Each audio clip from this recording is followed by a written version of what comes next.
Danes v Pomurskem dnevniku v letu 2015 v Veliki Polani leto investicij.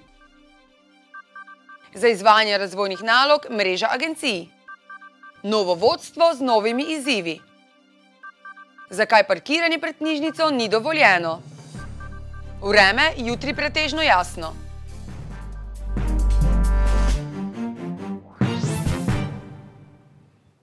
Gledalke in gledalci, lepo pozdravljeni v Pomurskem dnevniku. Leto 2015 se zaključuje, pred nami je namreč le še nekaj zadnjih dni. Zato smo županom Velike Polane Damjanom Jaklinom pogledali, kaj je najbolj zaznamovalo letošnje leto v njihovi občini. Občino Velika Polana je leto zaznamovalo predvsem zaključevanje investicij, predvsem tistih najbolj grobih gradbenih. To pomeni zaključki vodovoda, sanacijska dela po vodovodu, to pomeni predvsem asfaltiranje, selitev oziroma izgradnja novih optičnih omrežij, električnih omrežij, podzemeljskih. In v glavnem te gradbeni posegi, ki smo jim bili priča zadnjih nekaj let, se z letošnjim letom zaključujejo. Eden izmed večjih projektov tudi za občino Velika Polana je bil regijski projekt Oskrba s pitno vodo Pomurja Sistem A. V okviru tega projekta so v občini Velika Polana izgradili kompletno, to pomeni 100% novo vodovodno omrežje za vsa naselja, to pomeni Velika, Mala Polana in Brezovica, vključno z pripadajočimi objekti. Prav tako smo v okviru tega tudi sanirali vse ceste, nekaj cest dogradili, v okviru ločenih projektov tudi izgradili še nekaj pločnikov, kolesarskih stez. V glavnem napredek, razlika je velika. So se že vsa gospodinjstva priključila na samo omrežje ali bo to priključevanje še potekalo v naslednjih mesecih? Pri nas se zaključevanje s tem tednom zaključi, koliko so me seznanili, mogoče nekaj objektov še ostane za naslednji teden, kar pa glede na vremensko prognozo ne bo problem. To pomeni, mi z drugim tednom staro omrežje nekako ugašamo in v celoti se vsa oskrba vrši po novem vodovodnem omrežju. Letošnje leto pa so zagotovo ne samo Veliko Polano, ampak kar celotno Pomurje zaznamovale težave RR Mure, pa tudi zniževanje povprečnin strani države. Jaz mislim, da smo občine del te države, da nismo del neke druge države in da je zakonodajo na področju lokalne samouprave sprejela ta država in zdi se mi normalno, da tisto, kaj sprejme, tudi izvršuje. Povprečnina je izračunana na osnovi nekih kazalnikov, ki jih je določila tudi ta država in predstavlja občinam vir financiranja nalog, kajti mi svojih nekih izvirnih prihodkov nimamo, zaradi pač zasnove lokalne samouprave kot je. Zato se mi zdi neodgovorno, nekorektno in dolgoročno škodljivo do državljanov Republike Slovenije, da država kot taka ne pokriva svojih obveznosti do občin. S tem se dela škoda občinam, ki se jih omejuje pri razvoju, posledično pa škoda države, kot sem uvodoma povedal, smo del te države. Se tukaj pojavljajo kakšne težave zaradi stečaja Regionalne razvojne agencije Mura? To je bila nekako osrednja pomurska razvojna inštitucija, ki je opravljala številne javne razvojne naloge, če tako rečemo. Se zdaj pri tem pripravljanju projektov za črpanje v naslednjih letih pojavljajo težave zaradi stečaja tega podjetja? Ja, zdaj kratkoročno je zelo težko ocenjevati, kajti ti projekti, ki so se sedaj iztekli, smo jih občine vodile v večji meri direktno. Kaj bo prihodnost pokazala, tudi ne vem, dejstvo pa je, da Regionalne razvojne agencije Mura, taka kot smo jo poznali, skoraj ni več. Kar pomeni, da se bo potrebno kratkoročno prilagoditi, dolgoročno pa odločiti, kaj v regiji želimo. Osebno mislim, da potrebujemo regijsko organiziranost, ali bo to skozi partnersko krovno organizacijo, je pa stvar predvsem tega, kaj je tisto, kaj bo v regiji najbolj učinkovito. Receptov na ključ ni in tudi v tem primeru bo vse odvisno od naše sposobnosti dogovora.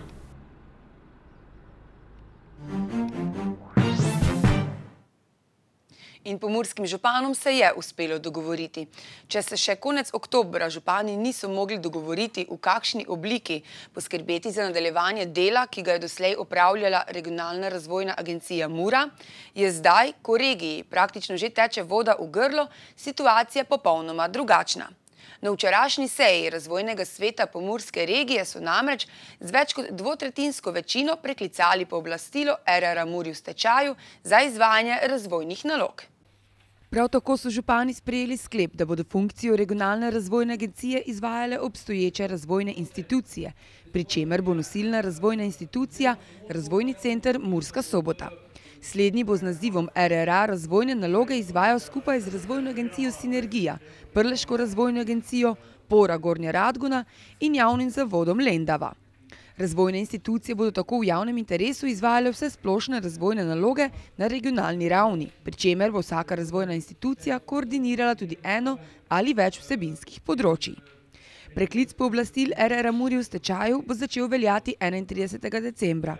V tem času pa bodo tekli postopki za registracijo nove regionalne razvojne agencije. Konec decembra namreč poteče rok, ki je bil dogovorjen s stečajnim upraviteljem in do katerega bo RR Mura v stečaju še funkcionalna brez dodatnega plačila. V tem času pa naj bi Ministrstvo za gospodarski razvoj in tehnologijo pripravili dokumentacijo za izdajo potrebnega pooblastila novi regionalni razvojni agenciji. Konec avgusta je na čelo Zveze za hokej na travi Slovenije bila izvoljena Sanja Kropec, večini znana kot dolgoletna predsednica kluba prekmurskih študentov. Pred novo ekipo je Hokejska zveza bolehala za serijskimi odstopi vodstev in številnimi težavami.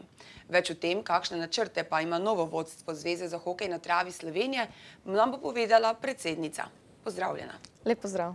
Sanja, če na začetku poveva, kdo je poleg tebe še v upravnem odboru Zveze za hokej na travi Slovenije?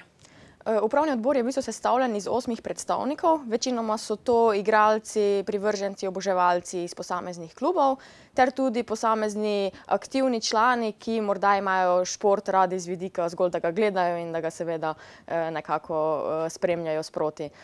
To so Gregor Fujs, Marko Horvat, Urška Vogrinčič, Alja Samec, Domen Serec, Doben Godina in potem še nekaj članov iz Hokejskega kluba Lipovci, Hokejskega kluba Triglav Predanovci in Hokejskega kluba Moravske Toplice. Ste precej mlado vodstvo oziroma mlada ekipa. Povej mi, kakšni so vaši načrti za naprej? V bistvu prvi cilj je stabilizirati zvezo, vse za nazaj organizirati na način, da bomo lahko delovali iz točke nič, če lahko tako povem, zastaviti neko osnovno delovanje, izpeljati državno dvoransko prvenstvo, prvenstvo v hokeju na travi, ter seveda izpolniti vse obveznosti do naših krovnih organizacij, ter nuditi podporo klubom seveda. Novost v letošnjem dvoranskem prvenstvu bo pa igranje v Lendavi. Kako je prišlo do tega?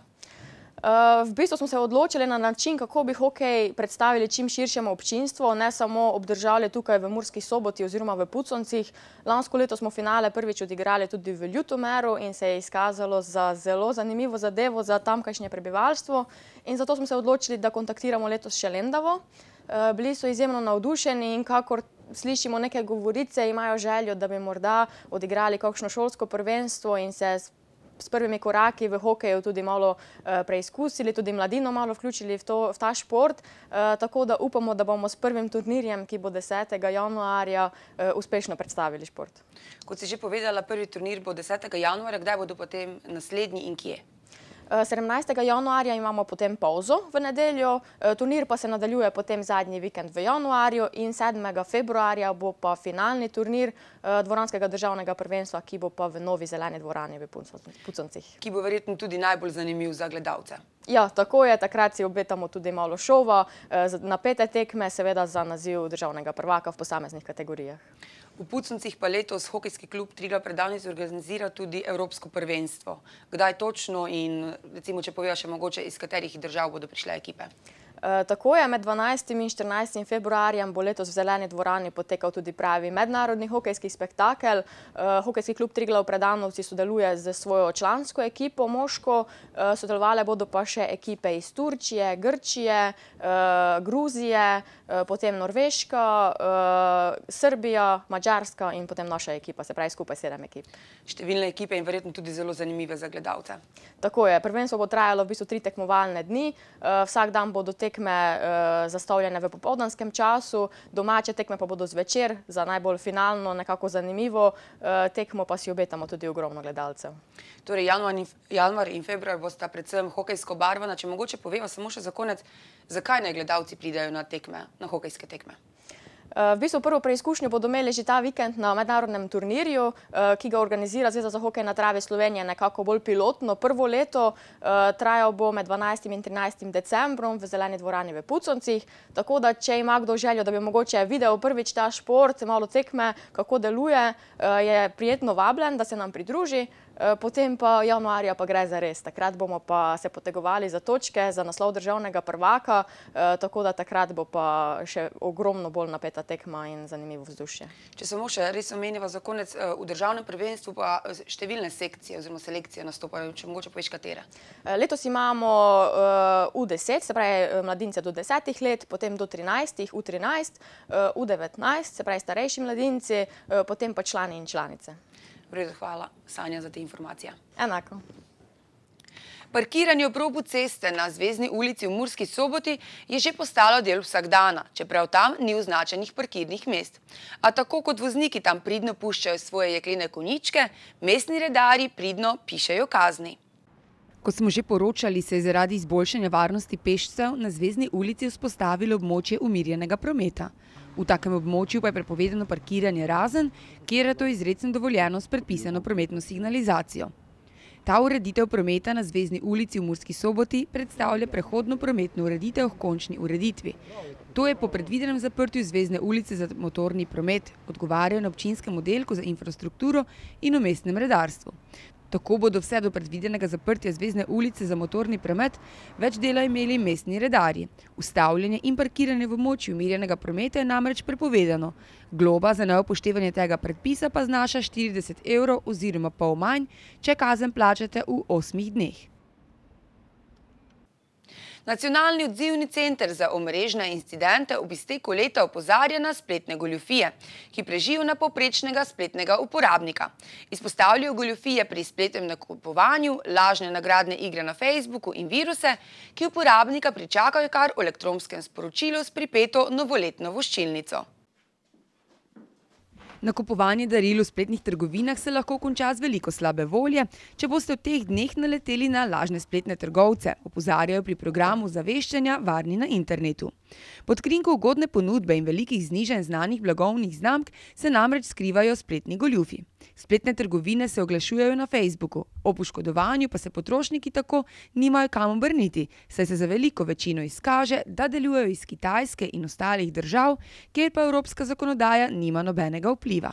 Če uporabnik ni prepričan v verodostojnost spletne trgovine ali sumi, da gre za goljufijo, se lahko po brezplačen nasvet in pomoč obrne na nacionalno prijavno točko ali pa piše na naslov info@varninainternetu.si. Poleg tega se decembra prek pripomb v elektronski pošti že nekaj let širijo virusi. Gre za viruse, ki prestrezajo gesla, bančne trojance, izsiljevalske viruse. Najnovejša različica izsiljevalskega virusa Cryptoval 3.0 se širi tudi brez priponke v sumljivi elektronski pošti. Opozarjajo pa tudi na strani na spletnem družbenem omrežju Facebook z lažnimi nagradnimi igrami. Tovrstne strani za nagrajence ponavadi izbirajo mlajše internetne uporabnike, saj računajo na njihovo nepoznavanje spletnih orodij in preveliko zaupljivost.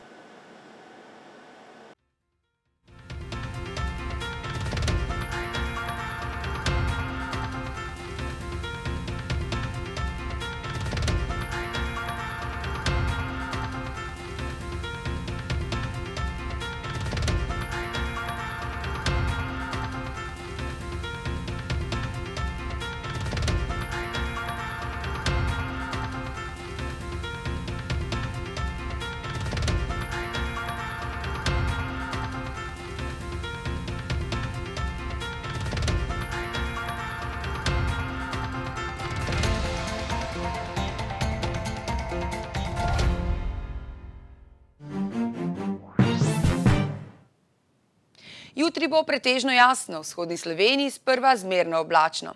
Več o tem, kakšno vreme nas čaka v prihodnjih dneh, pa v nadaljevanju. Tudi danes smo imeli oblačen in meglen dan s temperaturami okrog 5 stopinj Celzija. Opoldne ste v Krinskem parku Goričko namerili stopinjo nad lediščem, v Murski Soboti in Radencih 3 ter v Lendavi stopinjo več. Jutri bo pretežno jasno, v vzhodni Sloveniji sprva zmerno oblačno, po nekaterih kotlinah bo zjutraj in dopoldne megla ali nizka oblačnost. Na Primorskem bo prehodno pihala šibka burja. Na nižje jutranje temperature v vzhodni Sloveniji bodo v Murski Soboti in Mariboru okrog stopinje nad lediščem, najvišje dnevne pa se bodo gibale okrog 7 stopinj Celzija. V petek bo pretežno jasno, zjutraj in dopoldne bo po nižinah megla, ki se ponekod lahko zadrži večji del dneva. V soboto se bo nadaljevalo suho vreme. Največ sonca bo v višjih legah, drugod bo večinoma oblačno ali megleno, lahko tudi ob morju. Temperature v naših krajih se bodo v prihodnjih dneh dopoldan gibale okrog 4 stopinj pod lediščem, popoldanske pa okrog 5 stopinj Celzija. Toliko smo pripravili v današnjem Pomurskem dnevniku. Za več informacij obiščite našo spletno stran www.tvideja.si. Z nami bodite tudi jutri. Nasvidenje.